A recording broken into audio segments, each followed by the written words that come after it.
right, welcome to the FA40 podcast. I am your host, Josh Proch, and today I'm going to talk to you about one exercise that you should be doing after 40, but a lot of people aren't doing.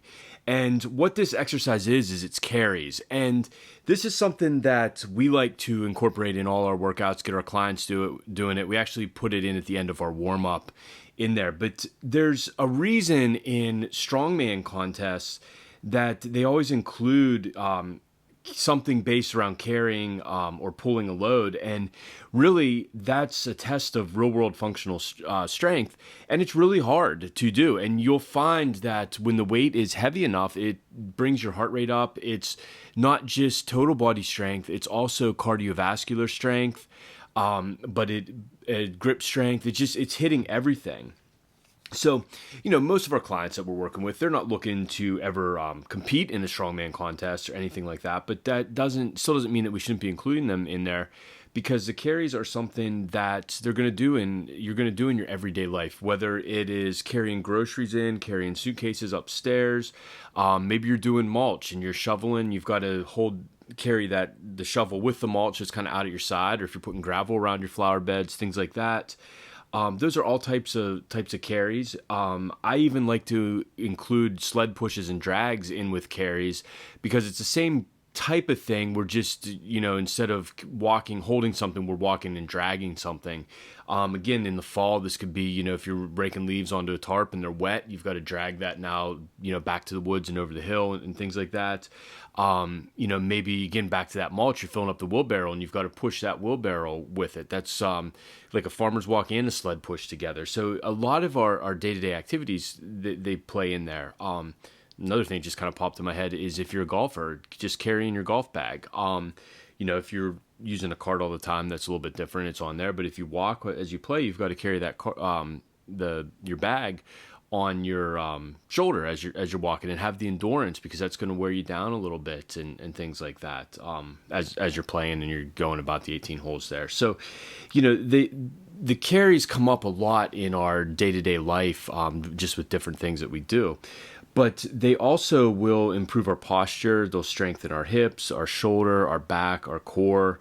They're also, like I said, they're preparing the body for daily activities. And they require total body strength from the ability to grip and keep the core tight. They use every muscle in our lower body. They make our glutes work, our quads, our calves, our feet, everything in there. And as I mentioned in the beginning, they also build cardiovascular fitness.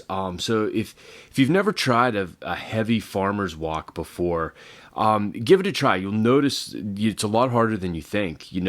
Walk for 50 yards or so. The further you try to go, the harder it's going to be, especially with a heavy weight there. But you'll find that you'll be breathing hard at the end, and as you're doing that, you're building this real world strength that you can do in everyday life. When I say carrying stuff heavy, this is all relative to the person.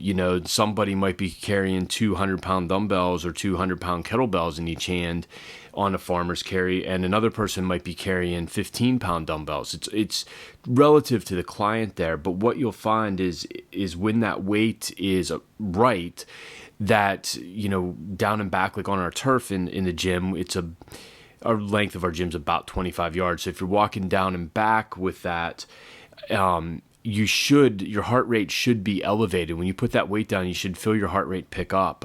If your heart rate is not increasing while you're doing the carry, the weight isn't heavy enough. So that's kind of a cue to pick up something heavier the next time. And there's many ways to do carries. A lot of people just think of the farmer's carries, but we also can do them with a single arm. We can do them double arm. We can do them with two different weights. So maybe you have like a 50 in one hand and a 30 in the other hand. Now it's unbalanced. That's a little bit more like real life there. And not only can you just hold them at your sides in the farmer's carry, you can also hold them racked. And again, it could be one racked, two racked. And when I say racked, I mean up at the chest. It also could be in that goblet position. Anytime that we're holding weight up at the chest position, we're restricting our breathing a little bit. So that forces us to forces us to work on our diaphragmatic breathing versus being a chest breather. And a lot of people are chest breathers with that. So again, that's helping us to learn how to breathe properly. We can also do overhead carries where you're holding up overhead, or one arm, two arms, things like that, different weights. Again, if you have a shoulder issue, we probably don't want to do the overheads. We want to focus more on the racked position and the farmer's position. And you can also do a combination of those where maybe you have one down at your side in the farmer's position, and the other one's up at your chest racked or overhead. That's just going to change, again, the challenges and just the dynamics of that exercise. There's also, like I mentioned, you can do a sled drag, sled push, all different ways with a sled. That's still going to be similar to carrying. And the other one that doesn't get done a whole lot, but also I think is very practical, is the bear hug carry. So when we do this in the gym, it's typically using a heavy bag where you're bear hugging it, picking it up, and carrying it. But we can also do it with a light sandbag. It's basically just holding something in against your body and walking. And again, this is like if you have to carry, pick something heavy up and carry it and move it from one end of the room or another or something like that. So there's a lot of different ways to do these. These are definitely one of the most effective exercises, one of the big exercises that if you're not incorporating into your fitness, you want to, especially after 40, you're going to get a big bang for your buck with it. And because it works everything, and it improves everything. So if you haven't been doing them, give them a try. And if you guys have any questions on this at all, just reach out, let me know, and I'll be glad to answer them. So I hope you all have a good week, and I'll talk to you next time. Thank you for listening to this episode. If you enjoyed it, be sure to subscribe to our podcast on Apple Podcasts and rate and review us.